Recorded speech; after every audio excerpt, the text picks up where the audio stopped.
I always say, climbing the mountain to win World's Strongest Man. Looking back, man, that was almost easier than maintaining it. Oh, yeah. Well, that's for sure.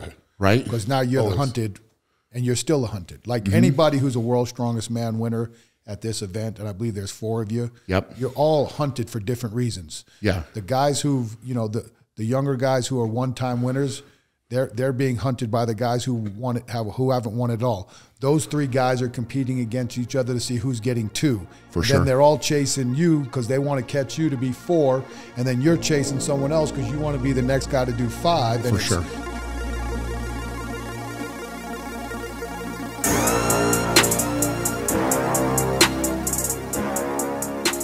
Welcome to the Shots Rank Podcast. I am your host, Brian Shaw. Today I am joined by Mr. Nick Best and Mr. Joe Kenn. And really happy to have you guys here. Man, this is going to be fun. We're going to talk about training longevity.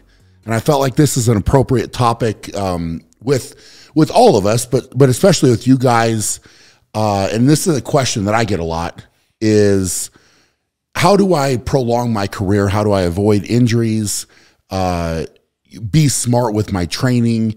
And I feel like the influence now, more so than ever, with all the social media content, everybody's wanting to put out their best lifting video, and especially these younger lifters are coming in and saying, I got to put out my best numbers. If it's not my best number, and it's almost like Instagram lifting, right? Like this is the problem versus sticking to a plan, having the longevity, thinking about the long game.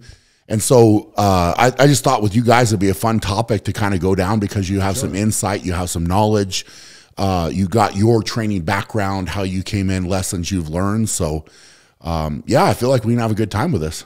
Oh yeah, that's a great topic. You want me to start? Let's do it. Yeah, go ahead. So I would say the first thing that you have to, and we talked about this again with Nick at his point in his career, yourself in your career, and we even brought up like big laws. Yeah. And some of the comments I've heard him talking, and I'm like, you have to embrace where you are at this moment. Sure. That's for sure. Like, and when you've been in the strength game, especially at the levels you guys have been, that's never not going to be part of your plan. Like, regardless, in retirement, a non-competition, you're still going to go into the weight room and want to move big weights. It's just the way it is. Yeah. Even in my world, I'm still chasing certain objectives that I feel are pertinent to my self-being. But I think what you have to be is you have to be realistic. Yeah. And that's where, and you have to be, like you're saying, in this day and age of internet lifting, everybody's showing their best. Just show who you are. Like I make a pertinent issue to show what I'm doing because most people who know me know I'm a decent sized guy. Yeah. But I'm showing numbers that are like the other day, hey, I'm on the process of recovering. Here's a 405 and a 425 deadlift at 11 inches. Yeah. And it's like, why would you post that out? That's like, I've seen 114-pound women deadlifting 400 now because that's where I am in May 2nd or whatever date it was posted. Yeah. At this point in the training plan and in the quest for where I'm going next, so that people understand that everybody has the level. Like, what's the level? And all you're trying to do is level up your own level. Yeah. And I'm chasing the motivation that others give me, but I know where I am. Yeah. And I know what a true aspiration of where I can be is. So I'm not overreaching. I'm striving to do something that's reachable, but it's going to take time. And that's the game. It's the slow cooking game, right? Yep. Is how do you expand the training plan that gives you what you want without sacrificing the fact that the long game is what we're all in it for. And that's where, as you guys start to really transition out of the competitive framework and things start to slow down for you, you'll see how that changes from you from a perspective of, like, what you'll see is you'll spend more time on the things to get you to that one lift for the day. Yeah. You know what I'm saying? It's not like, all right, I got to do this lift and then I got these big accessories. Now all of a sudden these accessories become your beginning. Yeah. And it becomes like, hey, I got to knock out all this ancillary stuff first, because this is what's really going to protect me for this one big lift and these specific sets and reps. Sure. Because I want to train heavy and I want to train hard. And I think that's the one thing that where ex-athletes kind of fall off, is because they're trying to remember what they were. Yeah. And realizing, hey, no one's what they were. Yeah. And if you can get to that perspective of, I'm going to train as heavy as I can at this age, on this date, at this hour, and I'm going to set a new record for that day, that age, and that hour, you'll be able to lengthen it out, knowing that, hey, it is what it is. And that's what the thing is. And it all trickles down. So the higher level guys are still going to be strong. Yeah. The middle guys are still going to be middle strong. Yep. And if you weren't very strong in the beginning, you're still not going to be very strong, but you're training at the highest level of relative intensity and strength that you are. That's the hardest part of being a very strong person. Yeah. And understanding that, hey, at some point in time, the static strength numbers, they begin to drop, as much as you hate to say it. Sure. And the good ones, or the highly effective ones, can maintain that for a longer period of time. Yeah. I got to say, I mean, for me, I'm thankful when I was first getting going that social media really wasn't there. That video content, you know, putting it out, people watching it, you know, seeing what other lifters are doing, that type of thing. It was not as prevalent as it is now. And so, you know, for me, I kind of got in a mindset where I'm going to run my race.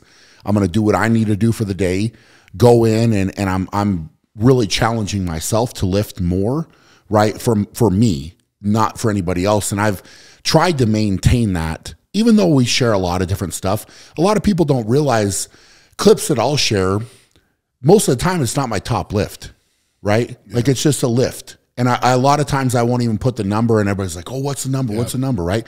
But I'll just put a lift and say, okay, I'm putting my work in, right? And it's more about trying to motivate people, show that I'm doing the work and that type of thing, versus getting caught up in this one number that I'm putting out there. And it's the mindset where if I could go in and train, and I've said this before, and this is what I very much used to do. When guys came to train with me, the phones, right? Phone, you can't even bring the damn phone in the gym. I don't want it in the gym, and I don't want you on your phone. If you're on your phone, out. Like you're done, right? And that was the mentality. It was like, we come in, we shut the door, we get to work. And you're training in this enclosed environment where only the people that are in that room know what's going on. And then you show up and you're judged at the contest. So what you do at the contest is the measuring stick. It's not all the hoopla, you know, stuff, you know, when you're building up, right? It's not like, oh my gosh, this guy's going to do this because I saw it on, you know, I follow him on social media. He's going to crush it. It's the guy that you need to be worried about that's not necessarily posting all the stuff, that's behind the scenes working hard and paying the price behind closed door. And that's what I wanted for me was, okay, I pay attention to what other guys are putting out for sure, but they don't know what I'm bringing necessarily. And a lot of times, and still to this day, I won't put out most of the stuff that I'm doing behind closed doors. And I think there's a quality to that versus saying, hey, every time I do something, I need to put it on and show people, right? And compare and make sure that I'm doing this top lift, or else people are going to judge me. I feel like it's a very negative mindset to get into, you know? Mm-hmm. And I think that it can be a very detrimental thing to success and progress, right? And we can talk about the numbers, how the numbers have evolved. And when I came into strongman, you know, when you came into strongman, and what was, you know, because like, for example, like a deadlift, a lot of people like to talk about a deadlift.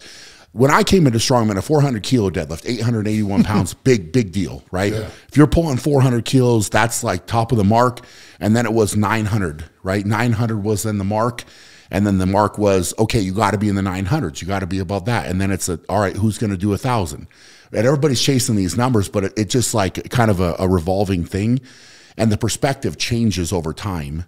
But guys coming into the sport now, if they're pulling 400 kilos, back then it would have been great. Now it's like, oh, you can only do 400. That's the opener. Yeah. So it's different. But from a training longevity, you still need to build up to that. And it's still an amazing lift. Yes. Mm-hmm. Right? And that perspective, I think, is the difference for younger lifters coming in, is they're trying to compare themselves to the very, very top and say, I have to be there overnight. And I think that might be why some of these younger guys are getting hurt quicker and why the longevity may not be there. Well, yeah, because it takes time to build anything that's going to last. And if you get there real fast, you're going to have a price to pay. And it means you're not going to be there very long, plain and simple.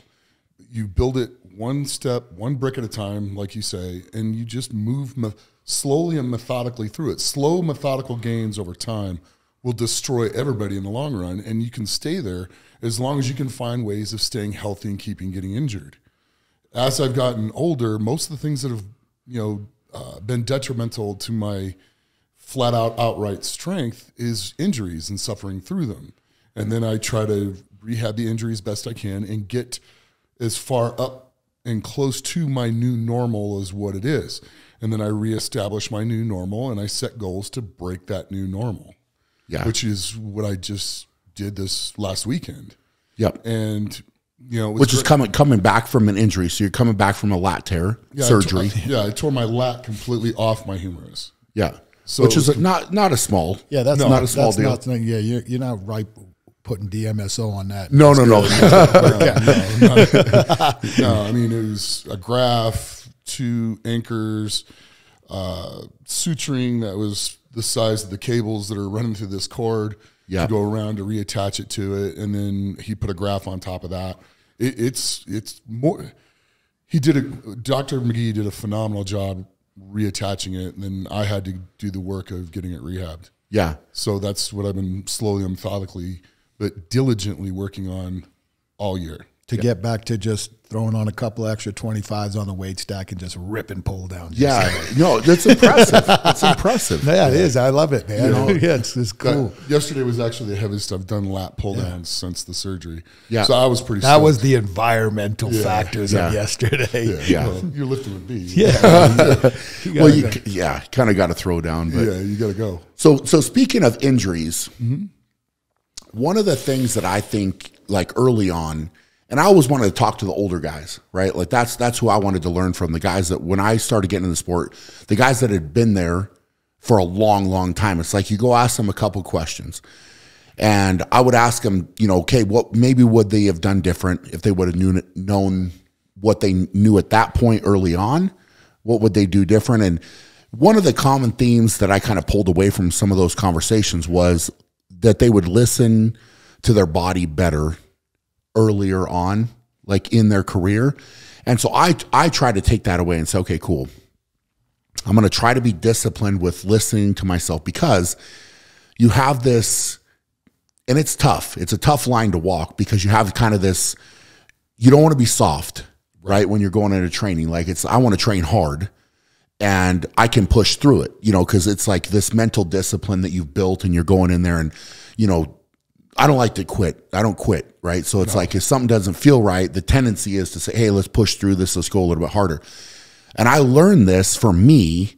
Probably the hardest lesson I had to learn was 2012, right? So I'm coming off 2011, where I won every contest that I entered in 2011. Going to 2012, and they took the stone out of the Arnold, the no stone load in the Arnold, and we'd got an axle clean only. And I've talked about this on the podcast before, where I was pissed off. I took it as a personal attack on me, and I trained very stupidly. I trained with aggression. I trained with rage, and I did axle clean. I did axle clean every week, right? My sternum was so bruised from hitting it with an axle, it started popping, right? I wasn't sure if I'd broke my sternum or not, but I went in and did that. I just did it. And I wasn't really keeping up with my treatment. I wasn't letting myself recover. I just didn't give a shit. It was like, it's this day, it's axle clean, and I'm going to prove a point on axle clean. And I did. I trained it hard, right? And I was like, all right, you're going to take away my best event. I'm going to come in and win that event that you're trying to put it in, because I'm taking it personally. And I did. And I was ready to go in and do 5 reps at 460 pounds, like axle clean only, right? Yeah. And I could hit that. I did it in training. I was ready. First rep of the contest, bicep comes off. And the reason the bicep, I trained stupid. I didn't listen to my body. And there was weeks where I should have backed it off, and I didn't listen, because I turned it off. I lit that voice in my head is like, Brian, you beat up. I don't care. I do not care. I'm training this. I'm going past that pain barrier, whatever. And I paid the price, right? And I said, okay, the only person at that point I could look at was myself and say, what could I have done different? Well, here it is, glaring, boom, boom, boom. You should have listened to yourself. Big neon sign. Yeah. Blink, blink, blink. Yep. And I was like, all right, I'm taking it. I'm going to get it fixed, and I'll come back, and I'm not going to do that again, right? As much as I might be pissed off about something or have this motivating factor, I'm still going to manipulate it and train it in a smart way. And I think that, you know, knock on wood, I've been able to, by and large, avoid big injuries, avoid that type of stuff. But there's been days where I've had to listen and say, I'm going to shut it down and not push to that level. But then there's days where I feel better and I can push a little bit harder. So it's kind of auto-regulating the training. And I think that that's a tough thing, you know, and maybe, you know, House, like with some of the athletes you've dealt with, I'm sure you've seen a gamut of guys that probably need to push themselves a little bit harder and guys that will push through anything, and you almost need to pull them back. Well, and I think if there's one thing that I've noticed, and especially as we've gotten closer, you have done a great job of calling or texting, hey, this is what the script said. Yeah. This is what I felt. And again, that's extremely hard for what you guys do, because of, you know, there's only a certain amount of time and you have to get the work done. But yeah, you can get the work done now and then pull out because you're hurt, or you get there and you get hurt, which is even worse. Yeah, way worse. You know, so yeah, the auto regulation is something that I think maturity is the key to auto regulation. Is because, as you saw earlier in your career, I'm pushing through that. Yeah. I'm this guy. I'm not, you know, it's a big guy, strong guy, rough guy, tough guy mentality until you get hurt and you realize, hey man, you're not, you again, you know, kryptonite, right? It's like, what's up? Something. And that's where having third party help can help you ease the, I don't want to say ease the pain, but like ease your mind to know, hey, it's okay that the script isn't what, you can't hit the script today. And again, but then there's also the opposite times, right? Where, hey, if you feel like you can go, like we've done, like, let's go. Hey man, here's the sets and reps, but let's push to this if you feel it. And if you don't, it's okay. Because if you hit this, we're still in a good spot. Yeah. And that's where the team helps. Yeah. And that's where, you know, like I always say, know when to fold them, know when to hold them, and then know when to push all in. That's the hardest part of being a pure strength athlete. Big time. Because on game day, you got to push all in. Yeah. But in training, you got to push, but can you push all in too many times and lead to, you know, to bad things happening? And that's the hardest part of when you're figuring things out on your own. Yep. And that's where you see, like, I have a lot, like you're saying, with some of the athletes I've had, you're right. A lot of them won't push as hard outside of the sport. Yeah. You know, for us, the sport is the weight room. Yep. So it's a little bit different for us. But for them, it's, well, I know about how much I need to do in this. But then you get the other guys who are just infatuated with the whole process. And I think here's a good example of how it maybe can help for the general public, or even for people that have experiences of myself or you guys, is I call it like the gas tank mentality. We've talked about this. Yep. So, you know, Brian's a large human being, Nick's a large human being, but Brian, being as big as he is, he's got a 25-gallon gas tank, and Nick's got 22 and I got 20. Yeah. You come to me and you tell me, hey, here's what I've done. I need to do all this plus this to get where I got to go. Well, you're asking 30 gallons of work in a 25-gallon tank. So that means we've got 5 gallons of overflow. What usually happens when something overflows? It's a problem. There's a problem. Yeah. You're not going anywhere. Something's going to happen.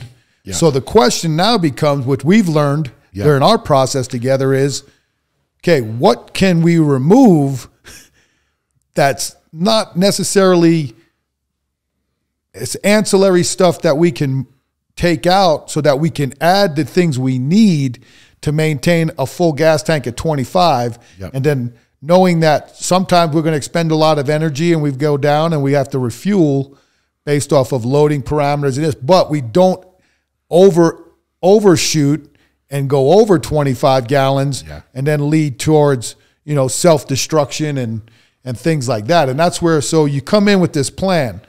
Okay, I evaluated what we did this cycle or for training for this event. We talked about this earlier about certain things I've already learned about, hey, next event, we've got to do some things. Yep. And okay, well, if we're going to put these exercises in, and these are big exercises, then we've got to schedule a couple of ones that didn't really benefit us out. Totally. And then the little stuff is like, hey, now as we get more understanding of the body and where we see the little nuances, now we create these real specific things of, do I really need to do this general shoulder exercise, or do I need to do this very specific variation to give me more carryover when it's time to flip to majority of the event training versus your general prep training? Yeah. Well, just like the biggest bang for your buck, so to speak. Yeah, like for sure. You got to have kind of your meat and potatoes of the training and what's going to feel, like you said, the tank, right? Like how much of your tank are you using? Are you going too much? Are you going too hard? And with, by and large, with the sport of strongman, it is easy. It is easy to go past where you should. And right? And you know when that time is? World's Strongest Man. Yeah. Shaw Classic. The new Rogue Invitational. Going overseas at a giant live event for guys who got to go and qualify for stuff. Big time. The Arnold Classic. These are the times, if you're going to push when it counts. Yep. You know what I'm saying? Like, we always talk about like Eddie Cohn, man. I'm never going to set a record in practice. Yeah. Because it doesn't matter what I do in practice. And, Sure. And then and it's that's hard. Yeah. That's what we talked about. Like at some point in time, hey, we got to kind of know where we're at this point in time, and that's the creativity and the expertise of all the people involved in the team, and that's where, like again, we keep talking about it. The long-term play is being smart. Yeah, it's like smart hard and stupid hard. With a college kid or when you're a young up-and-coming strength coach, you can, or a young up-and-coming strongman, you can be stupid hard and still win. Yeah. But at the ages that you guys are now, you got to be smart hard and still be able to win. Yes. Yeah. Well, a lot of the new guys, when they come in, they shoot up like a rocket ship. And then they go to competition A, B, C, D, E, F. They start getting banged up, and then they start performing a little bit, a little worse, a little worse, a little worse. Then they'll break. Then they're out for a while. Then they come back. The smart ones will fix that and learn from it and adjust. The ones that aren't that smart will just keep going right back to the things that, I got to get back there, I got to do this. It's like, dude, just take it one little bit at a time. Go do this contest, perform well, reevaluate, get ready, take your time and reschedule it each time. And don't, just because you get up there doesn't mean you have to do everything that comes in. Yeah. And yeah, they want to promote you, but how can they promote you and keep promoting you when you're not there? When you're not there, because you're broke. Yeah. And guys, we got to be smarter about contest choices once they do hit it onto the big stage, and pick and choose, how many of these things you want to go to. How many contests can you feasibly go all in on in a year? So you're going to have to either take the thing of, okay, I can go all in on 3 contests a year, but I'm going to do another 6, but I'm going to use those as training days. Yeah.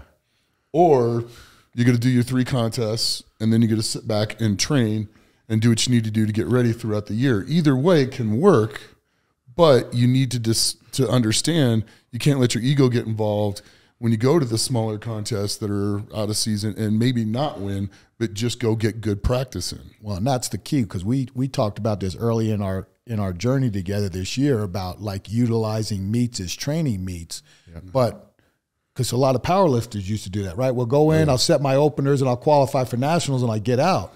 I think in your guy, and we talked, and when your absolute contentment is winning, it's harder for that guy who is at the point of where you guys are at to do training meets, because it's not going to work where that now. But I think there is value in creating a mock meet in your training. Yeah, which would be more beneficial, because then it's not like, oh, there's a trophy on the line. Well, I'm not just going in to do 5 reps, even though that's what the plan for the training day was. Yeah. If I know 8 reps is going to win, oh, I'm not stopping. And then, but now you've just deteriorated. That 3 more reps put that much more stress on you. Sure. That when you come back the next week to do a regular week of training, now you got to take more time off because you just went contest ready. Yeah. And it's a hard process to really differentiate the mental mindsets. And most of you guys, because it's an alpha sport. Yeah. If you're going to a strongman meet, you're going there to be the strongest guy on that day at that event. Yep. So it's very hard for you guys to flip switches off. Like, hey, this meet I'm chilling. This meet I'm going to go 80. This meet is go time. And I realized that when I was bringing it up to Brian, I was like, yeah, that's never going to work for this guy because he's 100%er on comp day. Yeah. And that's exactly right. I mean, for me, here's what I'd say. Early on in my career, I felt like it was very important to get more competition experience. So I wanted to get into every scenario that I possibly could, meaning I'm up on points, I'm behind on points, I'm tied, right? And then put myself in that situation to see how I was going to react and how I was going to deal with all these different contests. And there was a gamut of different things that happened, right? And you put yourself in those pressure situations. I mean, I remember, there was a Super Series, right? The World Finals of the Super Series in Sweden, right? And it was the Stones. And I felt like crap, man. Like I had a jet lag, I had a headache that was pounding, just my body, like the day, and I was leading, right? I was this is a contest I was supposed to win. Everybody's looking at me like, what the hell's wrong with you, man? And it came down, and I'm like, you know what, man? I've been here before. I'm just going to grind, and I'm going to put pressure. And then it came down to me and Stoyan Todorchev. You remember this? Mm-hmm. So the only way that I could win that contest is if I won the Stones, right? And he took last in the Stones. Yes. Do you remember that? Mm-hmm. Right? And I went out there, and Jason Bergman had put up a good time. Dave, I think, put up a good. There was like guys were crushing it, man. Mm-hmm. And I was like, all right, perfect. They're setting the stage for what I need to do in this moment. And I said, I don't give a shit because nobody's going to remember my headache. Nobody's going to remember the jet lag. Nobody's going to care after this is done how I felt. Right? I have to put all that shit out of my mind, and it's go time. And I walked out there and I crushed the Stones, crushed them. And I put so much pressure on Stoyan because everybody else had put up good times, and then I beat all those times. And he's walking out there last, right? And he folded. He completely folded. He fucked up the first stone, didn't load it. Spun on him. Right? And you could see it unfold. Like you look at his eyes before, and I remember walking back and I was like, yeah, man, I did it. Like I did what I needed to do. And it was like he just fell apart. Mm-hmm. Right? And he ended up, and I mean, yeah, you can feel bad for him, but this is competition, right? And in that moment, it was like, and not that Stoyan's a bad guy or anything, man. Good competitor, could move better with weight maybe than almost anybody I'd ever seen at his size. Like great competitor. He had a great contest that day too. But when it mattered, even though I had a rougher contest, I just figured out a way because I'd been in those moments. And then I won that contest because I won the Stones. Right. And you stepped up when you had to step up. Yeah. But you have to get that experience in those moments. And early on in my career, I learned more about myself being in those moments. And you travel to these different countries and you got the time difference and the jet lag. And, some of these dudes are going over there. They've got a 1 or 2 hour time difference. They're flying straight down. Yeah. And it's like, okay, well, you're an American. You're not supposed to do this. Right? Like Americans don't come over here and do great with this, right? Like you're showing up and you got everything going against you, but you could make excuse after excuse after excuse, or you can get it done, right? And you can step up and figure it out. And that was more my mentality was like, okay, let's go in and win these things. And then once I got to that level, then I backed off the number of contests. So I had to go. I had to pay the price. And right now, I mean, this is a a great time for anybody coming into the sport because you have all these opportunities. I mean, these dudes get to fly over. They get to fly over and do these contests where it's like, hey, all your travel's covered, you're getting taken care of, and you have an opportunity to win pretty damn good prize money on top of it, right? Whereas I would fly halfway around the world and have some pretty decent expenses out of my pocket, and maybe you're winning $2,000. Yeah, you're losing money. Yeah, it's like I'm paying my price, but I had to do that. Nick, you're losing money every chance we can get, man. With all the investment and for a trophy. But you get then you have to get to that level, and then when you get up to that level, then at that point, okay, now you have to back it off a little bit. And like you just said, there's that sweet number of contests per year where you can really focus in and dial your training in and come in ready to go. But then for me, and this is now. Certain guys are different, and I respect that, right? Mm-hmm. But walking into a contest, if I'm going to go compete, I'm going to go compete, right? Like I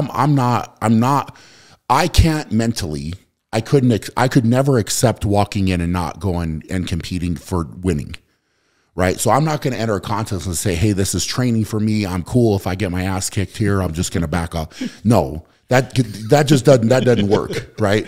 Like, and to me, that doesn't make sense. And if you're going to walk out there and you're going to put your name on the list to compete, then you're going, right? And that's just, but now it's different. Like you do a mock meet in training, and you figure out where you're at to get ready for a contest. And you know, there's different perspective on all that, man. But it's like I think as you grow and evolve, you have to level up with that stuff, but also be smart because there's more opportunities, right? So I had to learn how to say no as well, right? So everybody's, hey, Brian, come compete here, come do this, come do that. And, you know, it's harder, man. Like, you know, like I always say, climbing the mountain to win World's Strongest Man. Looking back, man, that was almost easier than maintaining it. Oh, yeah. Well, that's for sure. Right? Because now you're the hunted, and you're still a hunted. Like anybody who's a World's Strongest Man winner at this event, and I believe there's 4 of you. Yep. You're all hunted for different reasons. Yeah. The guys who've, you know, the younger guys who are one-time winners, they're being hunted by the guys who haven't won at all. Those 3 guys are competing against each other to see who's getting 2. For sure. Then they're all chasing you because they want to catch you to be 4, and then you're chasing someone else because you want to be the next guy to do 5. And and it's crazy. But you said something that was interesting that I think too, when you're looking at it from a strongman competitions. Early on, most guys are younger, so their recovery doesn't take as long too. And then I think if you're smart, you can compete whatever, let's just say every 12 weeks or every 8 weeks, depending on, you know, how well you recover from the other meet and how well you can maintain high levels of strength. But I think the other thing for you guys would probably be a better answer. And I would say I'm going to try to choose events that have a lot of different events so that I can get my understanding of, oh, I'm really good at these events and I'm really poor. Instead of going to picking the meets that you know all the events are winnable, I think, like you're saying, you were putting yourself in different situations. I would say, hey, I'm going to win. Like, you want that mindset, but I know in this particular one, I'm really going to go because out of these 6 events, I'm bad at 4 right now in my career. Like, I'm just not good at it. And you got to go figure out how bad you are compared to the competition. Then you know what to do in training. Yes. Like, and we've talked, hey, I know what I'm good at. Yep. And there's a couple of events this year, like, hey, I just need to get the rust off. Yep. And I think we can take a few more sessions off of this so I can concentrate on this. Yeah. And that's younger. That's such a point to talk about for sure. Younger guys avoiding younger competitors. Now, I mean, both men and women, they'll look at a lineup of events in a contest and say, well, I'm bad at that. I'm not doing it. Right. Yeah, whereas for me, and I don't know about you, for you, I'm sure it's the same way. But, you know, one of my tougher events when I got started, log press, right? And I did my first couple contests. I didn't even have a log to train on, right? And I walked in and I remember the first like pro-am, that's how it used to be, was a pro-am, had a 300-pound log clean and press, right? And I'd been doing 2 months after my first contest, right? So I'd done, you know, not that weight, never done it, right? And I walked in and I said, all right, I'm signing up, man. I'm going to drive. I drove from Colorado to St. Louis, to compete in this contest. Never even, and I knew that was going to be tough for me. I knew it was, right? I cleaned that log about 5 times. I didn't press it in the contest, so I failed it. But I walked in there and put my back up against the wall and didn't, like, no excuses. And then guess what I did when I got home is I saved up some money so I could get a log. And then I went and trained the damn thing, and then I got better at it, right? But instead of taking the approach of, okay, I'm not good at this, I'm just accepting I'm not good at it, it was more, I'm going to make that my favorite because I want to train it and want to get better. And so I took a lot of pride in going after the events that were tough for me, right? Because I didn't want to, I really, at that point, like my goal, and I'll still say this, my goal is in the sport of strongman, and always has been, you can throw out any set of events. I don't care if it's for max or reps or endurance or speed, whatever. My goal is to be top 3. I want to be able to do top 3 in every single event, every variation of every event. And if you're top 3 in every variation of every event in a contest, you're winning. Yeah, you're gonna be, yeah. And so that was the thing. And for me, it's I wanted to be able to walk in any contest and say that, right? So you're so well-rounded that they literally can't pick a bad event. It doesn't matter. Like, you give me a set of events, I'll figure it out. Which is why you've won 4 times. It's helped. Yeah. Was if I didn't have that mentality, like, let's just say that, for example, I would have taken the approach with log, well, God, log it's just not natural for me, and I like to lift stones and I like to flip tires and I like to pull trucks, but I don't like to do log. And that was just always in my head. I had programmed it where that's just going to be a bad event. Right. And well, oh crap, they have a log press. I'm just not going to do very good at log.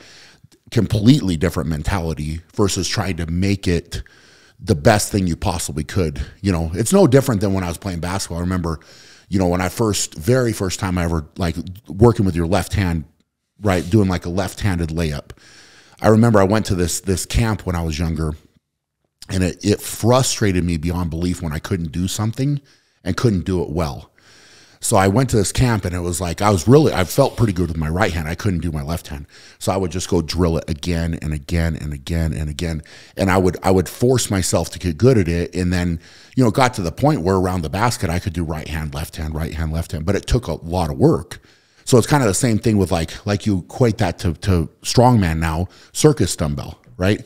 How many guys have gone to the Arnold when they did have the Sear bell that was 274 and could do that with their right hand or their left hand? Yeah, you don't even see that anymore. It's a dominant hand only approach now. Well, I was the only guy. Yeah. I would walk in there and I could say, well, I could do reps with my right hand or my left hand.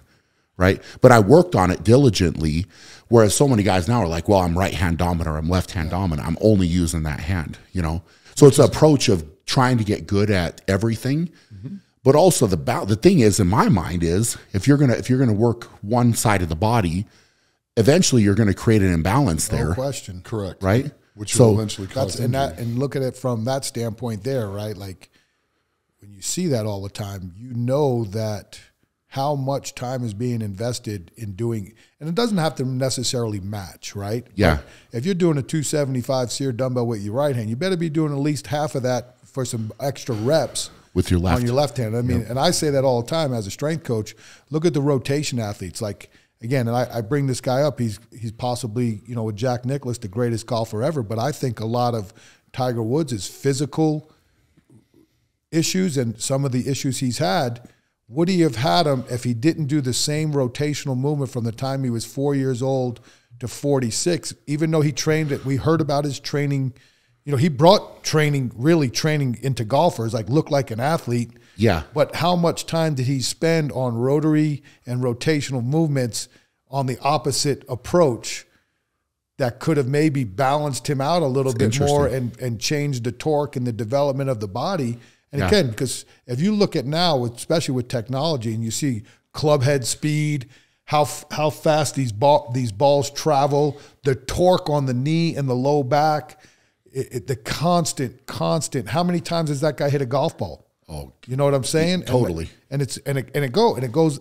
The one thing about strongman in some ways is because it's a double limb movement, whether it's lower body or upper body, they're not asking you to do max effort, walking lunges for 100 feet. No. And then most of the stuff you're doing with carries, that's a natural body, you're walking. Yeah. So you're still balanced.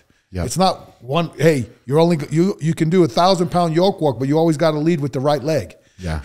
Yeah. You know, so there's a lot of things that there's merit to that. And as we do know, especially coming off limb injuries, there's merit in training the uninjured arm to help bring back the opposite limb or leg. So why wouldn't you think if you could get your weaker side of the body stronger, it's probably going to help the stronger side of the body. I mean, that's anecdotal research, and there's nothing out there I can see that's definitive, but there is definitive research in coming off injury and training the uninjured limb for helping in recovery and strength improvements. So the craziest thing about what you just said is now my left arm presses over my head better than my right arm.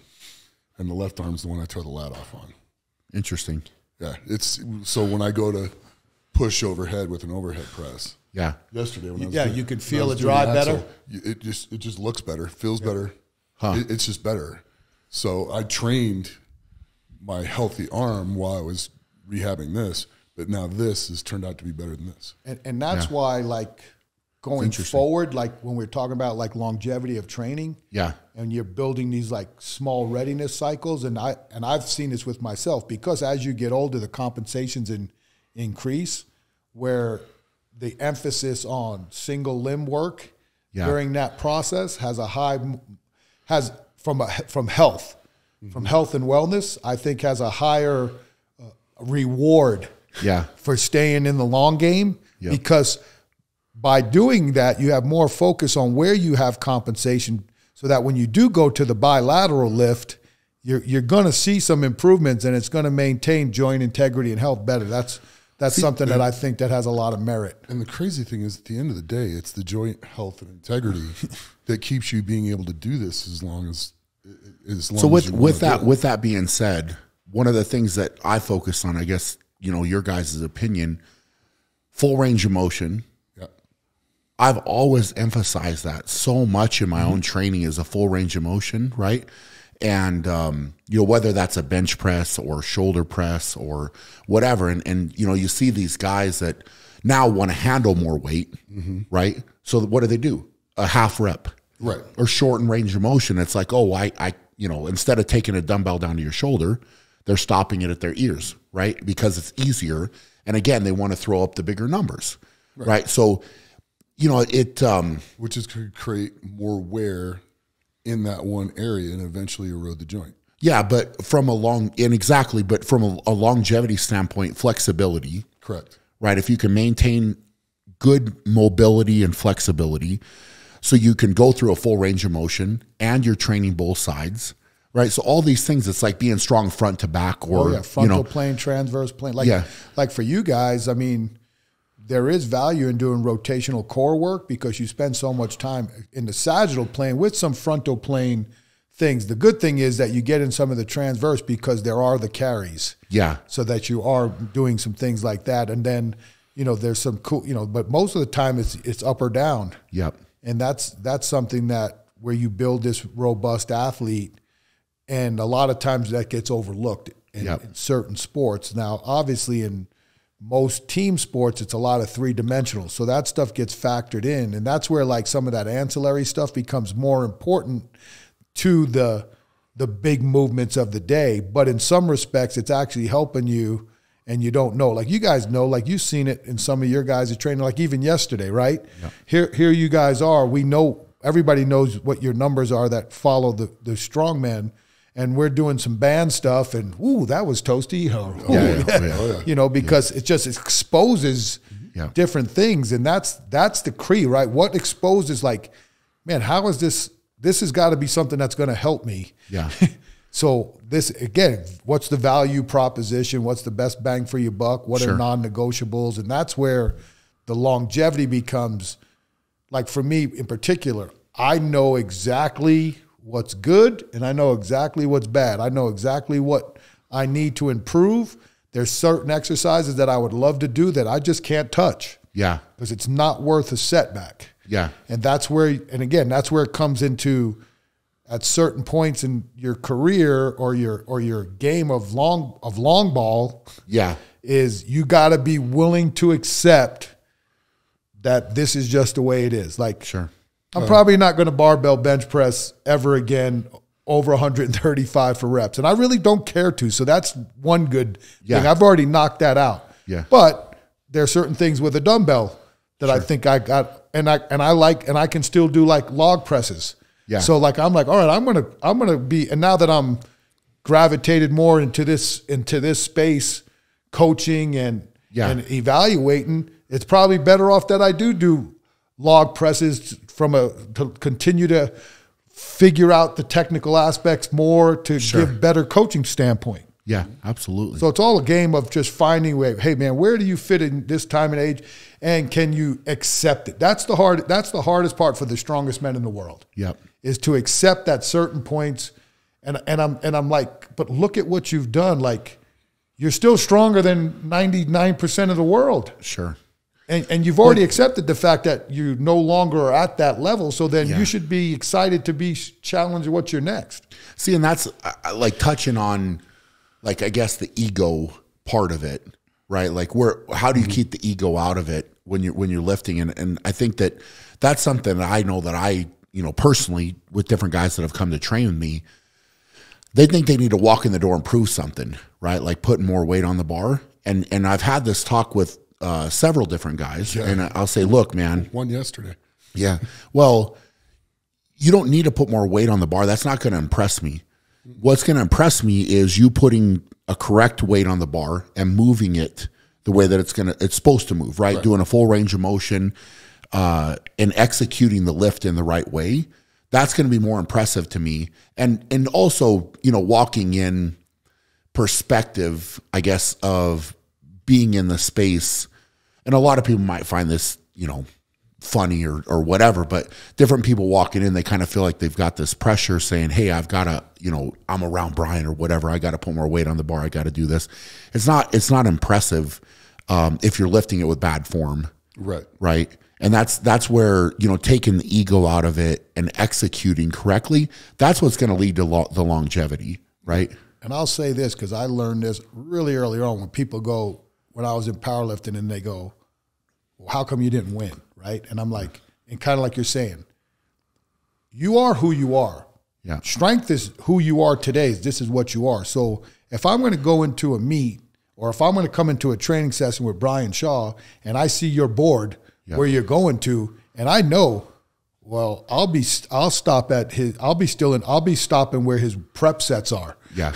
And not knowing, like, because I can't just wake up today and be what you're going to hit. Yeah. Like, if I'm a 650 pound squatter and that's my best, and Nick's going to open at 722, I just don't miraculously squat 723 today. Yeah. That doesn't happen. And that's where, like you said, in this competitive setting that you guys are in. Yeah. And I won't fault the athlete for coming in with that mindset that I'm going to try to hang with this guy. For sure. Especially if they know what the workout is ahead of time. Yep. And they kind of know, hey, I'm looking to do this today, so you just tell me what you need to do. And they're like, I'm good. Yeah. And some guys can hang. Sure. And some guys can't. But that's where you're not, like you said, don't let me affect your training, because we're all training for the same goal, to 100%. make the finals and win the world's strongest man. And don't let my actions defeat yours, where you lose a day of training because you were trying to do something that you were unprepared for. That, and again, that's not, I'm not debating the mindset. I think it's the correct mindset. Yeah. But the smart mindset is, hey, I'm training these events today. This is where I'm at on this type of movement. Yeah. That's where I've got to stick, because if I don't, it could go bad. And now I've put myself behind. And as you guys know, the less injured you are, the longer you're going. The more injured you are, the less you're going. So why create injuries that are not necessary in training, because you're trying to show off when no one cares? Nothing against it. We're in a beautiful facility. There's 5 or 6 of us. You don't want to impress 5 or 6 guys when the lights aren't on. No. No. No. Well, so yesterday, you're hitting your lifts. Yeah. And then I'm over there and I'm doing some light training because I'm going to start getting ready for a contest. And I didn't go crazy with it. I just put weight on that I knew I could easily handle even while I was still sore from the meet, and then just have some fun with it and play with my technique and play with some things I'm going to work on. Yeah. It's just about getting some good work in and then doing that. And then we did some of the other workout later. Just accessory work. Accessory workout. That was fun that we all had fun with. And the thing about watching Nick yesterday was, like you said, and the truth is that technical work is going to pay off when it's time to, now it's to a point where I've got to see where I'm at. I've got to load some of the weights closer to what the competition number is. And the great thing is he knows what the comp number is. Yeah. So he understands where he's at. And he was in, based off of what I counted, he was still, close to 75, 80% of that number yesterday anyway. So, which is not bad when you're starting, and that's the that's what that's what I'm saying. Like, like you're hitting 80%, and without really, and it's the first time with the event, right? Because you were like, hey, you got an axle, and I got it, I got one. Yeah, let's go check it out. And then, and again, the way he was flipping the Continental clean, that was money to me. I was like, golly, that's impressive. Man, how well he just transitions right into it. Yeah. What age did you guys start training at? 14.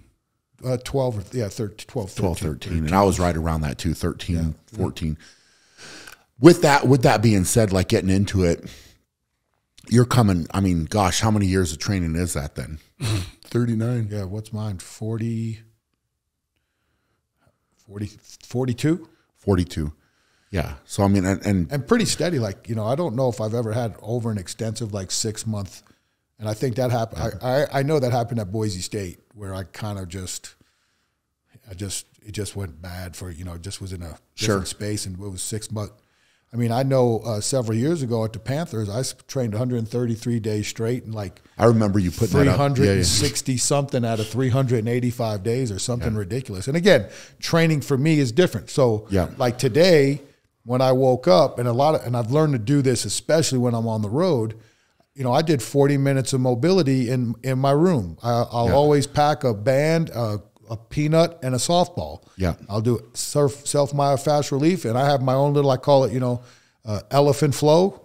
Yeah. And I do what I can from a mobility standpoint, and I'll do my walks, and I'll do, and that's the other thing I would recommend to the master's age athletes is, as much as I know you want to get your lifts in, I really recommend that when you get to that point where the competitions are over for the most part, you're laying it to rest. Yeah. Yeah, Nick's not going to do that. And I'm not either, because I'm stupid. I'm going to show up to a meet next year too. But I really believe even if you are going to compete, I'll tell you this, just take a look at your weekly calendar and see if you could commit to not training in the weight room 2 days in a row, and see how much better your recovery and your ability to be motivated to show up in the gym. That's one thing that's where I kind of term my phrase tortoise training, to slow it down. Like, for example, I'll give you an idea of what my weeks are like 9 or 10 days. So my window's 9 or 10 days. What I've done is I've built this 4-week plan. So I do a squat day, a deadlift day, a horizontal press day, and a press pull day for upper body, and a vertical press pull day. Okay. But I only strength train 3 days a week, and I work off of a 6-day, 7-day window, because Sundays is not going to be what I call a pure training day. I'll go for a walk, but I don't count Sunday. So that week goes, I'll start deadlift Monday. I'll do mobility and some type of conditioning on Tuesday. I'll do horizontal press pull upper body Wednesday, some type of mobility / conditioning Thursday. I'll do squats on Friday. Saturday, probably I'll do a different type of mobility work, because that's when I try to, if I'm home, do strongman conditioning. Yeah. Sunday off. But then now the next Monday is vertical upper body.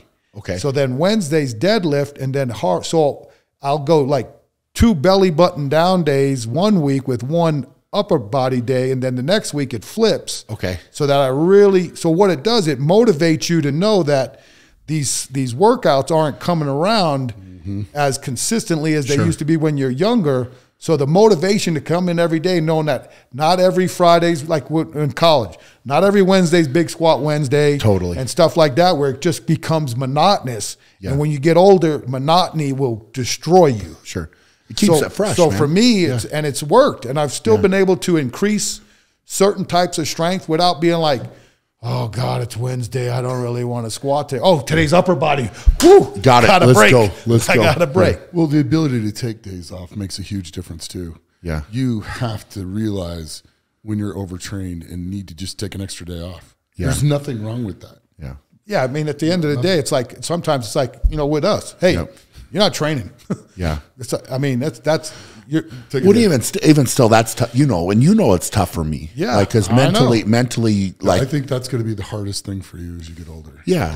And I've got. I mean, the thing is, this is an interesting conversation for me to have with you guys because it's kind of from where I am competitively, right, in my mindset with so many different things, and you know, going into training, but just in life. I think you have to manage all of it a little bit more, especially as you get older. Like, it's just like, okay, you know, I've been doing this, and I mean, this year will be my 15th in a row World's Strongest Man. So I haven't missed one, right? So out of those 15, first year I didn't make the final. So I've done 14 right now, 13 straight finals in a row, like out of that. But that's longevity. Right. Where, you know, you're looking at like coming back each year and, you know, to me that says, okay, I've done a good job of managing all that stuff, but it becomes increasingly more difficult, like as you keep going. And, you know, that's like you said, House, like you've been the voice of reason with some of this is like, all right, man, like maybe today's the day you're not coming in training. That's it. Right. And we've had some really, I wouldn't call them heart to hearts, but there's been some things like I felt like I've got no one's going to tell them but me, so I've got to tell them that hey man, you need to think about everything. Yes, everything. Like no, and when he did, you could tell there was like an epiphany. Like, and I've not thought really that really makes that much of a difference. For sure. So how many days a week are you training right now? Mainly 4. Okay. So when I start training strongman, which I'm going to start doing again because I got a contest coming up, I'll train 3 days a week. And then when I do powerlifting, I'll go back to 4 days a week because I'll split it a little bit different. But the demand of the strongman is so much more on your body than it is right now for powerlifting. You need the extra days. And and that's what we were discussing that for a while. Yeah. And I remember 25 weeks ago when I brought it up, man, you could see in his eyes, like, I don't want to hear any part of that. 3 days a week. Yeah. And I think now, and again, and sometimes though, because of the way we've had to set certain up, some days it's been 5 days with 4 days in a row. And that's where we've really learned, like, okay, at certain points in the deal, mix it in a truck we have pull. to, we have to. You got about 4 adjust. more years to where you can really still train the way you're training right now before you need to take that extra day. I noticed mine at about 45. Well, it's all like again, it goes back to listening to your body, right? Yeah. And so maybe for you it was that, maybe for me it's different, you know, and it's like the demand, and like Hal said, this is also the other thing, like as you get older, I've got a lot of other stuff going on, like in life, right? Grown man problems, It's man. grown That's what I told him. I said, look, bro, you got a grown man problem, and some of these other guys do not have grown man You problems. got more stuff going on in a week than most everyone else has going on in a month. You talk about like in a day. And you're a good caring father that spends time with the kids. And don't forget that part. On top of all that, which is the most impressive thing. And spend time with the wife and everything else. You're trying to put a lot. Yeah. That 24 hours is being stretched. It's stretched, yeah. And I told him, I went on that, I said to him, I said, look, man, the hardest part for me is I control 3 hours of the day, and I don't know what's going on the other 21. Yep. And that's everywhere. That's even in college. Like, one of the things that I had to bring up to Brian so that he could really see what I was talking about is an NFL athlete, about stress, outside stress, all of it, the cognitive, the mental, the physical, the all of it, the emotional, everything. And most NFL teams, Tuesday is off. And what people forgot, and I learned right away, was Tuesday for some of these guys was an entire work week put into one, because this was the day, if you were a family guy, you were taking your kids to school, or you were staying, cooking them breakfast, doing that. You had to spend time with the wife. Maybe you had some honeydews. If you took your kids to school, there's a good chance you may be reading books to the kids if they're elementary age. Hey, would you stay and read a book to the kids? Then you've got film study that you're probably doing at home. You may have to get treatment. You may be getting outside treatment by your specialist. Then, oh, wait, I got a foundation meeting with my foundation tonight, and I got 2 personal service contracts with people who pay me for doing commercials and stuff that I got to meet with their executives. And then they come in Wednesday and we want to know, man, these guys had a day off. They look worn out. Fresh and rested. Yeah. They're like they couldn't wait to get back to the work, because that's their day off. Yeah. And that's again, those are things that as you watch, and in this day and age of social media, these younger guys are going to hit that type of stress earlier, because that's the way they're making money. When you guys started your professional strongman career, and a couple of these guys have too, you were trying to do, the Ronnie Coleman's, you guys were working real jobs. Trying to train 24 hours a day until everything fell into the sweet spots. Now, there is a lot of people that don't understand what it takes. And I've been going through my mind, like really like Nick's talking about 3 days a week versus 4. I'm thinking, hey, if there's multiple events in a days, and the old Bulgarian system, is there value of going, 3 days a week but 2 sessions? Cutting the sessions in half. I don't know. I just won't recover from it. Yeah, I mean, I don't know how that even works. Getting fired up and then going and training and then shutting it down and having to do that's the problem, because that's what happens in events. Yeah, well, that's, and there again, how much can training mimic the events? Sure. So closer I got to World's Strongest Man, I would set up my Saturdays that way. I'd do an event at 9, do another one at noon, and do another one at 3. So you were, but the thing is, so you were doing that. You were going up, down, up, down, the up, last down. 5, 6 It's kind of like a mock how you're going to feel, right? But only for a short period of time. Well, and the thing is that's experience, but also going there and knowing what you're expecting. So emotionally, you don't get too high. Right? You don't get too amped up when you don't need to be amped up. You control it, right? And it's also being able to shut it down and go to sleep. Exactly. Right? Like, and that's a skill all in itself, really. Like you go to these meetings and you're walking in and saying, all right, all this work, this body of work that you put into this event, you're there the day before, you go to the rules meeting, you see the equipment, and you're like, man, tomorrow's go time, right? But now you got to go to a place in your head where you can calm down, take some deep breaths, and say, okay, I got to calm it down and go to sleep, because I need to sleep. That's a skill, And that is an absolute. Now skill. let me ask you this, because I've heard stories about some guys in powerlifting. Remember, there was so much time in between the old school days that guys would actually take naps in between the bench and the dead or the squat. Is there ample time in a strongman meet to if you had a cot to just lay down and close your eyes, or is the hours not conducive to do that? So what I would do, like last year, for example, with where we were, and they were actually running buses last year, so I timed it out, and they were actually sticking to a schedule last year, which was really nice as well, for maybe the first time in my entire career. So I could go back to my room, right? So like leave the venue, go back to my room, eat, relax, get off my feet, lay down, whatever. I didn't really, we didn't really have enough time for me to take a nap or lay down, but I got off my feet, right? So I was just chilling like you. But and now how many other athletes did you see take advantage of that? Nobody. But I had it all planned out, right? So I had all my food in my room. Everything was done. So like I knew what I needed to do to get back there. And so, but I have that planned out. I've had that planned out better. And that's, I would say better than anybody probably, like in my career, is like, I went to 2018. We were in Malaysia. No. Or Philippines. Philippines. So I hired a kid in the Philippines to go to the grocery store to shop for me. And then I had actually I rented an Airbnb there too. And I was going back and forth, and then I figured out that the hotel, it was a little bit too much of a pain in the ass to do that. So I moved to the hotel, but I was still cooking all my food. So I actually that year brought like 60 pounds of bison with me.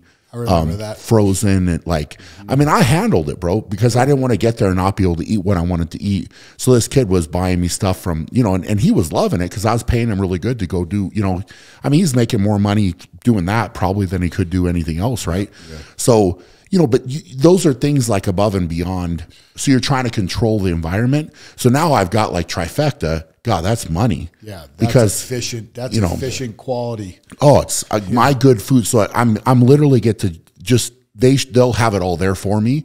They'll just ship the food right there. It'll be right in my room. I'll be ready to go, and it's like 2 minutes and boom, like trifecta. So I mean, I might have some other stuff outside of that, but by and large, I don't have to worry about my food because they got my back with that. So it's, you know, like controlling your environment is huge. Like when you're going in. Here's the thing, right? If you can control the controllables, it'll slow down the uncontrollables, or it'll take less pressure off you, because if you lose your patience or you lose the ability to control what you actually can control, that just makes the uncontrollables even more critical to a mental breakdown. For sure. And that's why, you know, and because everybody talks about, you know, control the controllables, and, you know, then you have to learn how to hit a curveball when the uncontrollable is. And then a lot of times what people forget is they think, well, the controllables are easy, but it's not. Like you said, food, right? Hey, man, if you didn't have trifecta, that's another 30, 40, 50 minutes of prepping food that you could be laying down with your eyes closed, whether you fall asleep or not.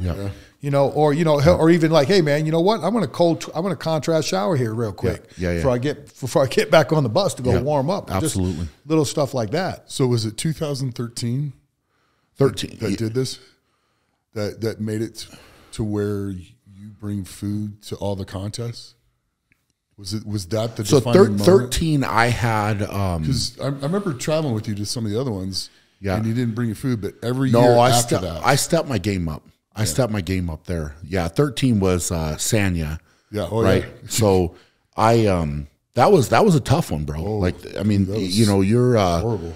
The food was crap. Everybody's getting sick. Yeah, that's what I was going to ask you. When you go overseas, did that when you learned, like, hey, I need to bring my own stuff because I can't trust what's going to happen. Because 100%. You know, we were talking about Travis Mash last year, and he told me about that a lot of times when they go overseas with the weightlifting team. It's like, ooh, the food wasn't very good. No, and that's what happened. So basically, I was fighting, but I had some beef jerky, I had Snickers bars, and protein shakes I had brought with me, right? And so that's pretty much what I was living on. Like when I'd go down, because I wasn't going to risk it. And these other dudes were down there. We were all thrown up. Yeah.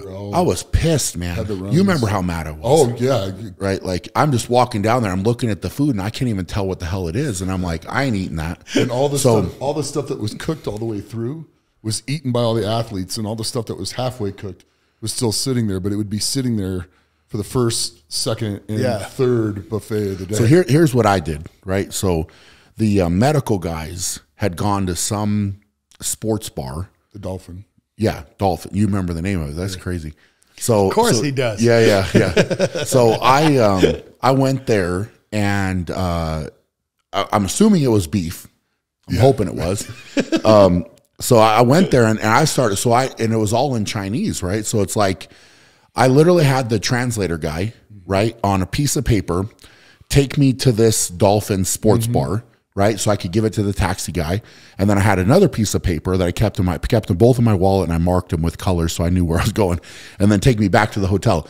But this taxi ride was dangerous. Oh, right. Yeah. So like you don't want to, didn't even want to look at the road because they're driving so crazy. Right. And it's just like a parking lot going, and you're just, otherwise if you're watching, you're stressed out. They like don't I'm stop like, for the red lights. No, they were driving right through like, so I'm like, all right, well, I got to go here. And so what ended up happening, here's the thing, is I was going there so much, right? And I don't know if you remember this.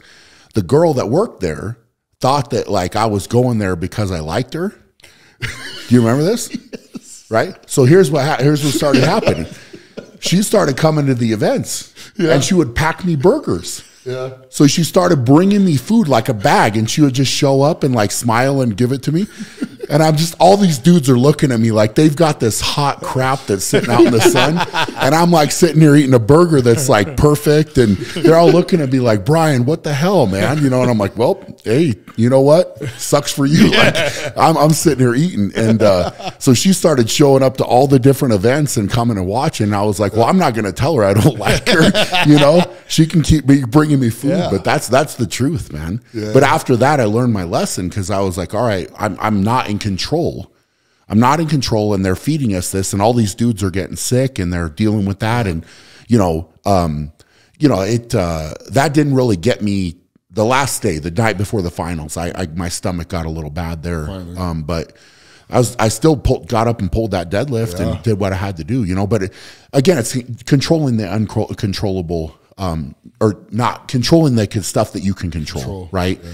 And that is something you're in control of. But now, you know, God, if I could have my own food and whatever, like all that type of stuff. And again, we've talked about this, and rightfully so. You're the veteran of the game. You've seen a little bit more on the come up than some of these other guys have. How has the game evolved? Like you were telling me, you were the first guy who brought bands, right? Big time. Yeah. But how many guys are now doing the nutrition part? Like they're like, hey, I'm not messing around with what's available. I know what I've eaten to get here, and I'm going to stick with that because I don't need to have anything that could cross me up. It's just gone, you know. And the thing is what I will say is like learning from you, like I said at the beginning, helped me out tremendously because a lot of these guys are going to these contests. The warm up equipment wasn't there, right? Yeah. So it's not like. And I think you came to World's Strongest Man in 2011. We were doing a car walk, and you're like, Gigantor, how are we going to warm up for this car walk? I was like, well, there's a bar there with some plates. Yeah. That's your warm up, it's funny because I show up, right? And I'm like, they're doing that car walk when this is when you had to put the straps on. I know, straps, right? I was in the heat with them. Yeah, and we're over there, and I had just come off the walkthrough. Like I literally had my assistant drive me right to the NASCAR Hall of Fame because I'm like, I got to catch this guy at least one event while he's here. This was the first one he won too, right? Yeah, 11, yeah. And I'm like, all right, they're doing this car. I'm like, how do you guys warm up for these events? He's like, oh, there's a barbell over and a couple of weights. And I'm like, how does that simulate anything? No. And that's what, and I learned this again. And that's why I try to utilize strongman in my conditioning stuff just to continue to get an understanding of what could go down. But that's what I really learned, how strong you guys really are, and the difference between manufactured weight room strong and farm real God-given genetic strong was the one strongman event I did do. The lack of warm-up you get. Oh, it's like for me, even at that point in time, like I was always a plate quarter squat guy warming up, even at meets.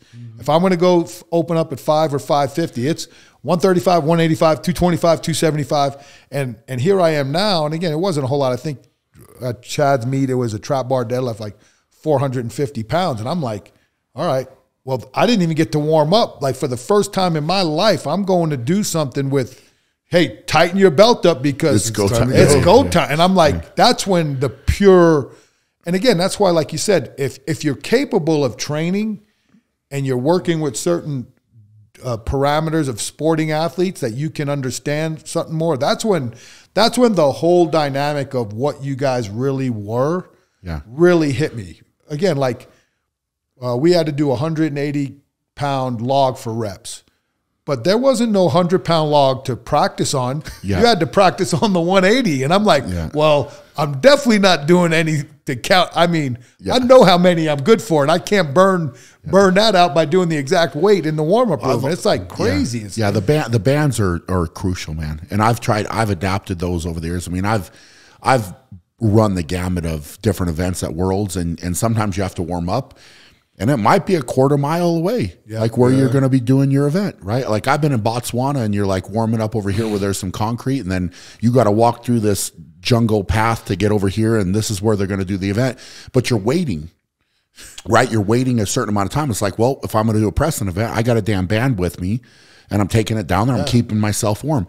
And like a lot of guys at the beginning, and this is something, like I said, I picked up from you with the bands and the warm up and doing all the movement stuff. And I just carried it over because it made sense, right? And all these guys are looking at me. I'm pulling all this stuff out of my bag. Like, Brian, what are you doing, man? Because they're all just sitting there. I'm like, well, I'm warming up. Yeah. You know, I'm going to be ready to go. And now, like you know? for me, I don't even like to use that term. That's why I call it prep or readiness, Yeah. because that ain't warming up is going out and taking a walk with your wife and kids. And now you're like, and I want it to be, I want the athletes to know that this is part of the deal. That's where it's like, when you hear warm up, it's like, I'm nonchalantly going to prep. Yeah. But to me, it's prep. Yeah. It's pre-activity preparation. And in that model, depending on where you are and what you need, this is what you got to get done. Yeah. Because you got to raise your core temperature. You got to get the muscles and the actions and the mobility of what you're getting ready to do. That's not warming up. That's preparation. Sure. Warming up is general calisthenics, jumping jacks, and a little of this. So for me, it's, and again, I even have to use the term warm up because that's what most people understand, right? Sure. So, but it's no, you're exactly right. But now you're prepping, and the thing is, in my world, I'm okay with exceeding expectations in my prep that may affect my big lift. But in your world, there's that fine line of getting the right mix of lather, improvement, ready to go without sacrificing too much. Sure. And that's why if you start with that type of capacity early and you're able to move loads under that duress, when you start pulling back, which is what we're trying to build out now at this point, is okay, you're only going to have this much, so let's start getting used to what the body's going to feel like with limited amount of prep. And that's the key. And that's the fun part of coaching, right?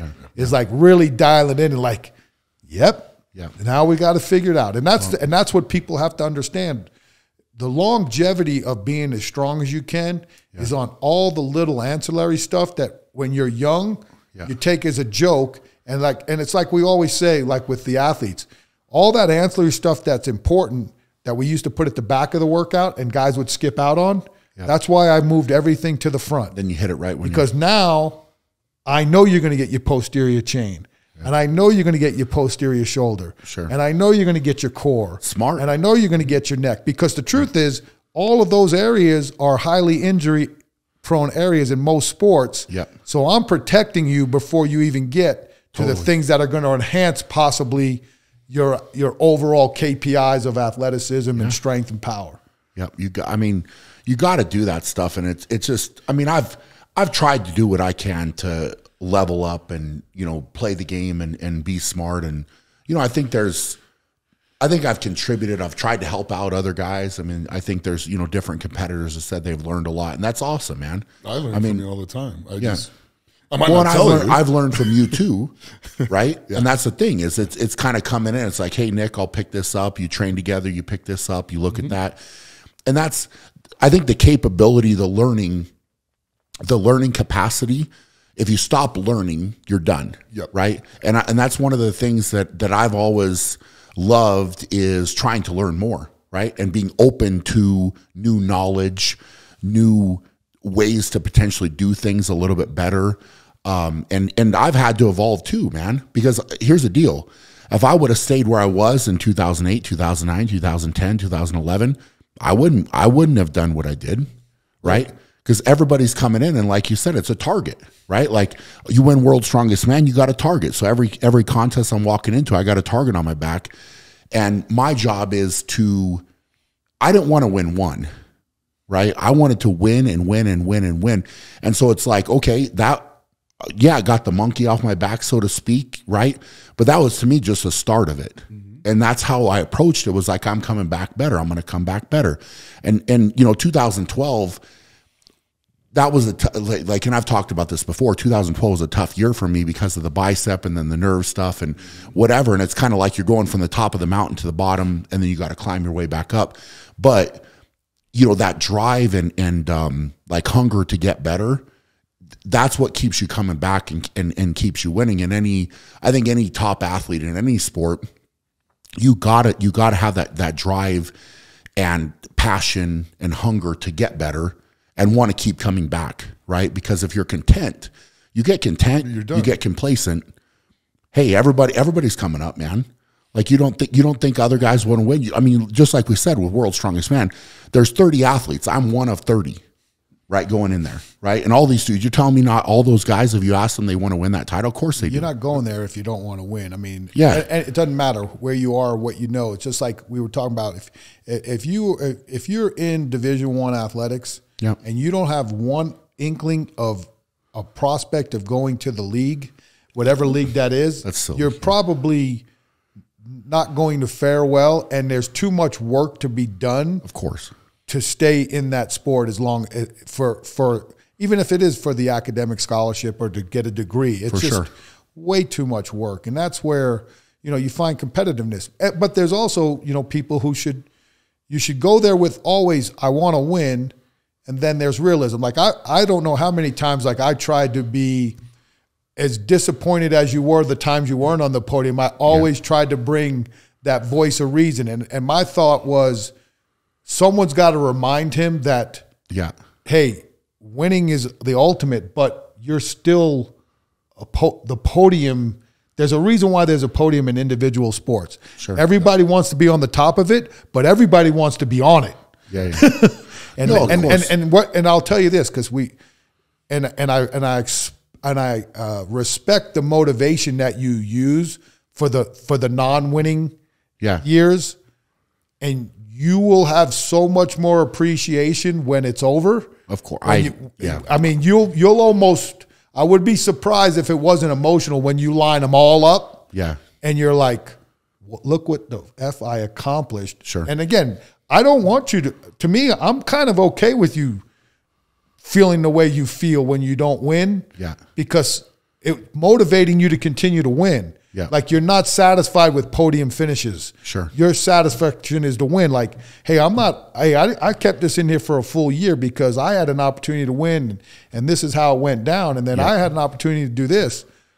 But like, again, we're talking about longevity and lifelong success. And we're all in an age where, let's face it, regardless of how the highest levels ever, we're in the other side we're in significant era now. Sure. Success is still a chase because we're all competitive. Winning will always mean success, but now it's where's the significance that I bring? Like for yourself, whether guys would say it out loud or not, everyone respects you.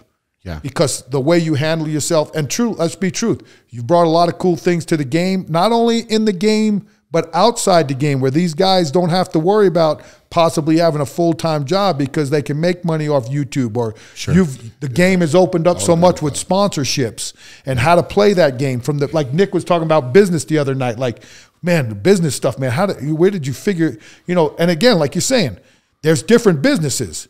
Yeah. You want my name? There's a difference. You want me or you want my name? There's a difference. There's a difference. Because if you want me, then I'm all in with you, and this is what it looks like. Where if you want my name, that's a fast grab. Yep. Because like you're saying, well, because when they don't want your name, you're out. But if they want you, you're not out. Even when your name loses a little of the hype, because now you're on the other end of it. Now you're promoting the next generation, and because you got value, they know, hey, who's the next guy we got to get? B. I mean, that's the thing. Yeah, and I appreciate that. I really do, man. And it's tough to see it when you're in it, right? It's very hard to look at that picture. And I'll self-admittedly, I'll say I struggle with that, right? Because that's how it's been, right? Even when I win, I go back and I'll be honest, man. I look at a win. I could have won by 10 points. This is what I did. I won by 2.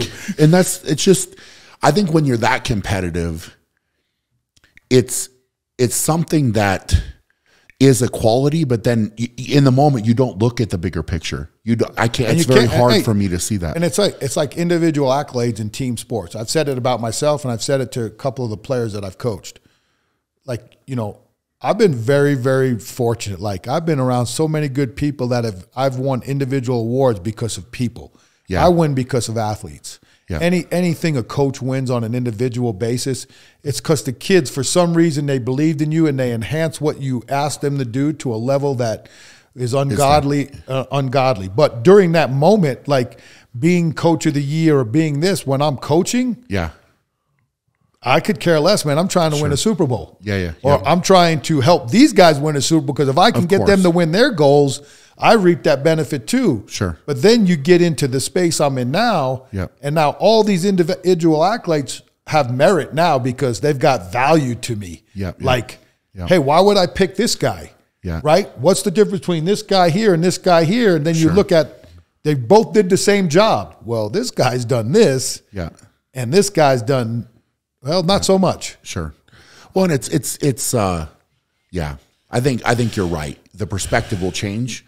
And that's okay, man. I don't. Yeah, like I said, I'm glad your perspective's the way it is because you're highly motivated to win, and it's not. You know, it goes back to like the participation trophy stuff, right? Like everybody talks about. Well, we're in the participation award, you know, and I'm like, okay, because I don't want to undermine kids, and I don't want to undermine the athletes. But you guys are all talking smack about, oh, I'm not giving my kid the trophy. Then why'd you sign up for the league that says on the sheet for $100 you get a jersey, you get 10, and everybody gets a trophy, win, lose, or draw. So you signed them up for it. If you didn't want them to get a participation trophy, then go sign up for a non-participation trophy league.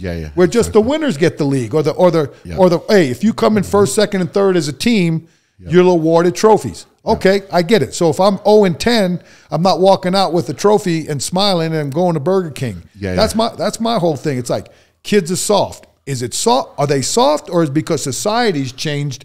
This is who they are. But what do you do when they do that in the schools? Because that's all they do in the schools now. Oh, I understand that. I mean, that's part of the problem too. And there's no PE. There's nothing. Because it's like, well, it's the same thing with leadership. Everybody has a voice. No.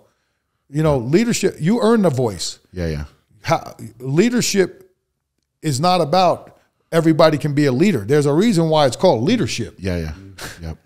No, you got to separate yourself. You know, you earn the right to lead by what you've done, your actions, and how people follow. Like, you know, that's the biggest thing. Like, you know, when people say, oh, this guy's a leader by example, you know, you hear that all the time because he's a quiet, work hard person, or she's a quiet, that means they're a leader by example, right? And I said that for you. Yeah, that sounds good. But then I'm like, who's following?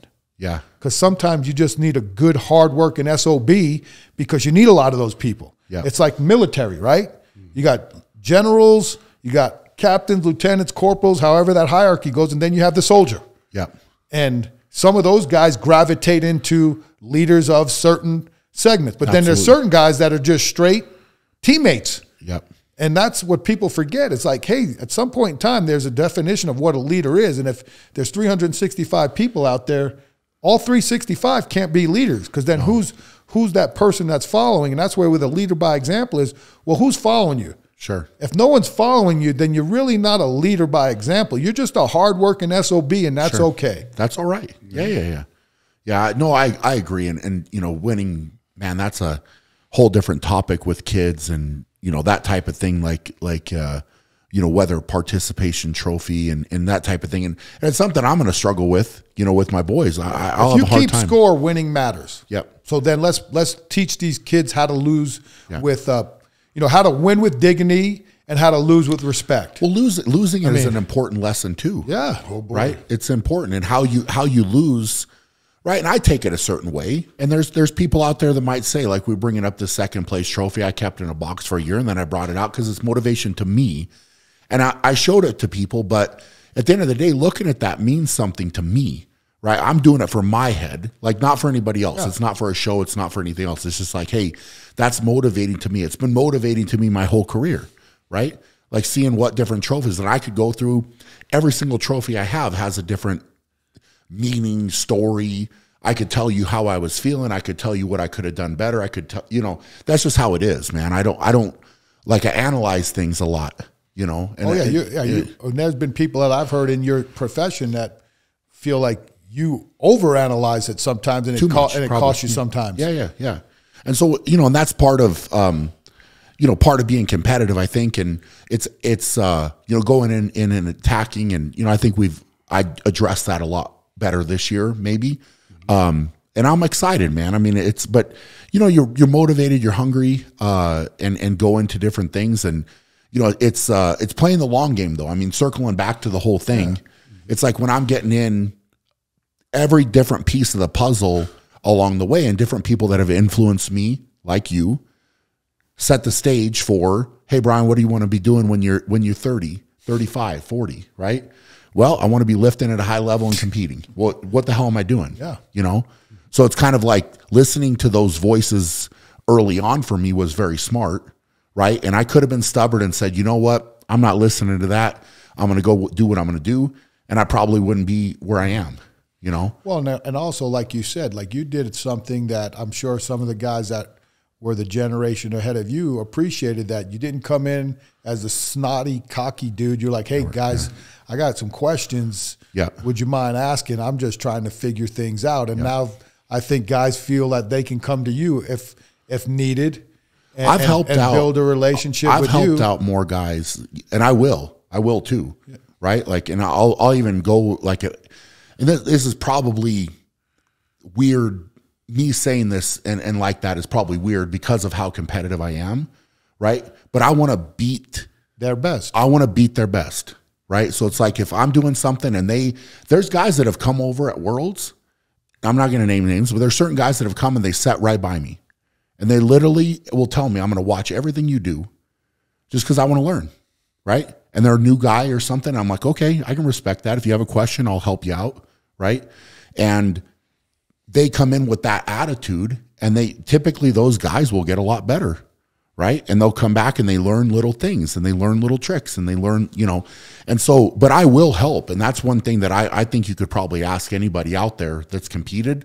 If you got a question, at the end of the day, like it is not going to change what you do. No, I mean, and you know, for them, it's like, hey, yeah, bring your A game. If I can help you out, give me a call. Like I remember, I think you said it out loud, like, hey, I'd love for Kiliskowski to come train deadlift with me. I want it. Yeah, you said it out loud, for sure. Like, hey, I don't mind him coming, man. I think I can help him out, and and I still would. Yeah, I mean that offer's still there, man. And that's a top flight competitor of yours. That's a guy who could keep you off the podium. For sure. Yeah, I mean that's but it's kind of like that it in a weird way fuels me though. It's like, all right, if I can help you out, man, let's just see what you got at your best, and I want to compete against that. And if a guy's willing to ask, right, just like I've asked other people before that have helped me out, sometimes they'll help, sometimes they won't. And sometimes when you ask, or even here's the other thing, it's like, again, it's acquiring information. Like you were talking about applying. I always say, absorb, modify, and apply. There could have been guys who were willing to help you, and the things they said just didn't resonate with you. And you're like, okay, at least I know now that these are things that don't resonate with me. Yeah. And that's part of the learning process too, because you have to have a filtration system. Big time. You have to, especially in this sport. Well, the thing is, everybody's built different too, right? So something that works for me may not work for Nick. Yeah. Just because of my leverages are different, my power's different. Well, even funny, because as more watching Nick on video, his style, the vert pull is not a good accessory exercise for him. No.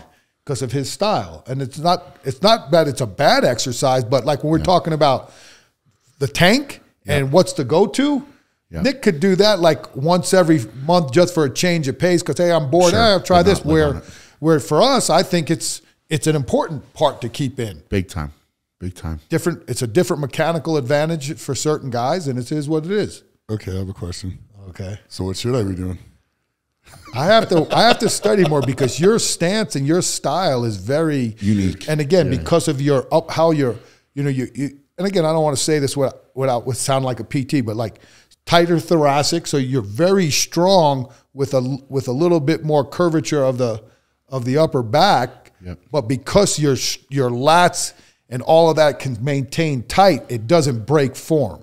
Yeah. So it's all about form breaks to me. Like that's what I'm looking at. Is I'm not a biomechanist, I'm not a PT. So for me, it's watching somebody's style and then how that looks. And then where's the form break at what point in time? And I think I might have learned that by listening to how Wenning evaluates technique sometimes and how Dave Tate and those guys broke down my technique is as the loads, because you can't really find a form break till you get to a certain number. Totally. Yep. And then you say, okay, this is where, and that's why like even now there's a couple of ancillary exercises that I might have thrown out, but watching some of again, same exercise, different apparatus or bar changes the different pull that I feel like we got to keep that in because when it's game time, I just feel more comfortable that he's going to have the strength and dexterity in certain points of the body where fatigue could happen. and I'm not going to allow that to happen. Yeah. Yeah, I almost think it's stiff leg a deadlift and like 1 to 2 inch deficit.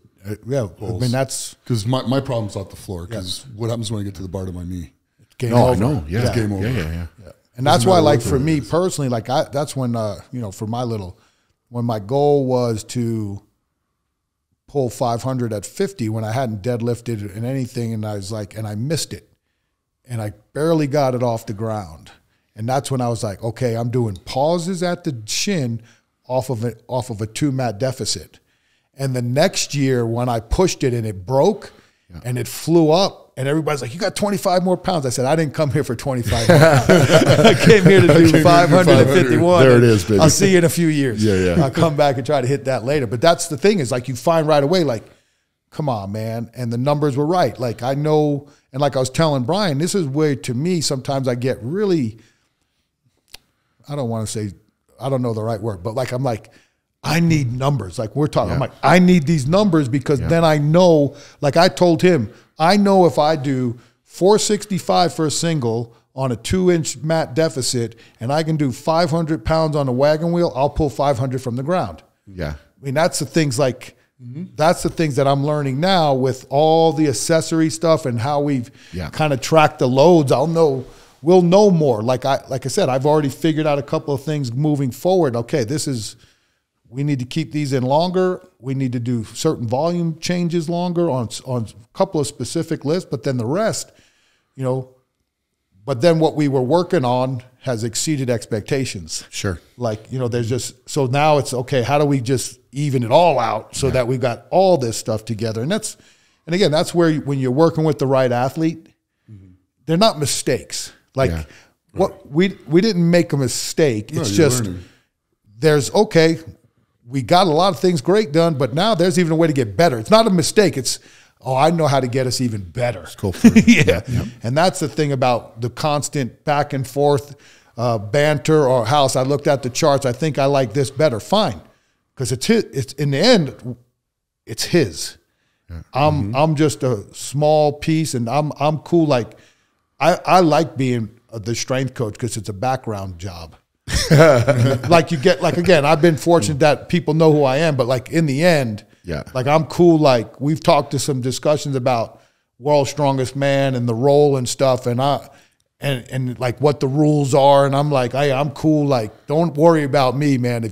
I know the game, and I know because I want it to be comfortable for him. Yeah. Like at the end of the day, it has to be normal, And then and again, I guess I've never handled women in meat. It's not, that'd be a bet. To me, I don't want to say it'd be a detriment, but he needs somebody who's been to World's Strongest Man with him in his corner, depending on what the allotment is.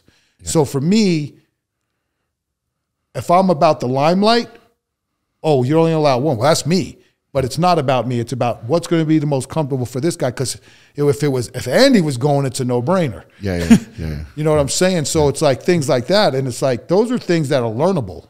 Yeah. And then as I get more comfortable being around meets and watching him and his interactions, and then if there is a time where that needs to be that I'm the best choice, then that's a different game. But that's where like if you're about the athlete, it's what is his best capabilities under these stances that people who know him at these types of events that have been with him long enough that understand, then what's your role as the secondary person? My role is to have, when he's available to see me or getting the notes to, here's the cards. Yeah, there you go. Here's a little peep. Here's your cards. Read these cards. Keep them focused. These are the, what's the cue numbers? Like yesterday, man, major breakthrough for us. Huge win. Yeah. So it's going to be that's what I love about the whole thing is now it's the next level for me as the coach and a learner. Yeah. What this really looks like. I know what a football game looks like. I know exactly what my role is or any type of sporting event. But this is different. And then, like you said, when they're giving you guys specific, hey, man, this is what's allowed. Yeah. Okay, I get it. So who's that going to be? I don't need him worrying about oh man, I wonder if I don't choose him, is he going to be upset? And I'm like, no, man. So I'm going to tell him. And I asked him, I said, hey man, I'm cool with, don't even worry about me. Yeah. Don't worry about me. I'm cool wherever I stand. Yeah. Sure. No, and that's, I mean, it's just, yeah, it's good. All of it's good, man. Yeah. Like moving forward, the progression,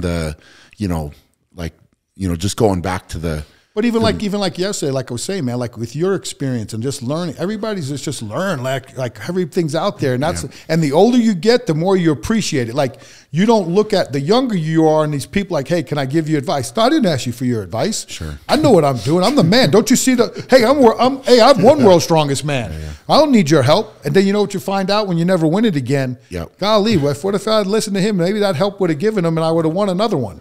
Well, seeing that, but that's the difference. Right? That's the difference. I mean, and a lot of people have said this to me at different points. Like, man, they come up and meet me or say hi, and I'm like, yeah, I'm going to talk to somebody that's their first time, their first contest they're training for, give them the time of day just like anybody else, man. Whether it's, hey, you're a world champion or you're this or you're that, whatever, I don't care. I'm going to just try to help that person out in that moment. And again, it's coming at it with a humble attitude because – you know what? At one point, that was me. Yeah. And you know what?